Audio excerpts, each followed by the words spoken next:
We already knew there would be 3 Spider-Man expansions coming after launch, and now Sony announced the release dates and some new information as well. So let's get into it. If you enjoyed that, then a like would be super appreciated. And let's go. I know it's weird to already talk about the DLC before the game is out, but yeah, Sony announced these release dates and they are totally worth discussing. On October 23rd, we can expect the first chapter of the City Never Sleeps DLC that will be about Black Cat. We already knew the character would be in the game in some shape or form thanks to the Game Informer coverage a while back, and now we learned that she's leaving clues around town to toy with Spider-Man in the main game, but in the first DLC she will reveal herself and we get to play new missions and challenges and also fight against a brand new faction of enemies and also unlock 3 additional suits. So that sounds like a ton of good stuff. So that first DLC pack that is launching on October 23rd will be called The Heist. Then in November we got Turf Wars, and then in December we got A Silver Lining. So yeah, we know some stuff about the first DLC, but we only know the name and the release month for the other 2 expansions. So yes, all the content for Spider-Man PS4 will be out before the end of this year.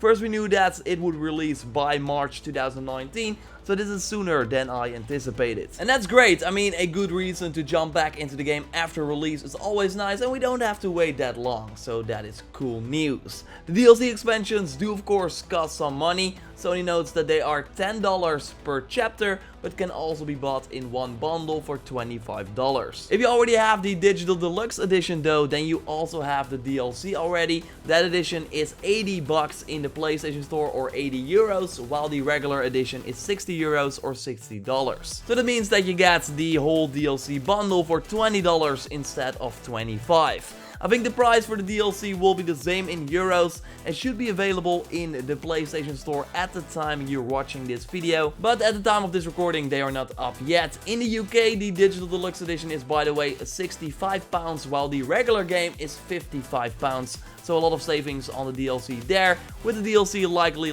costing around the £8 per chapter in the UK.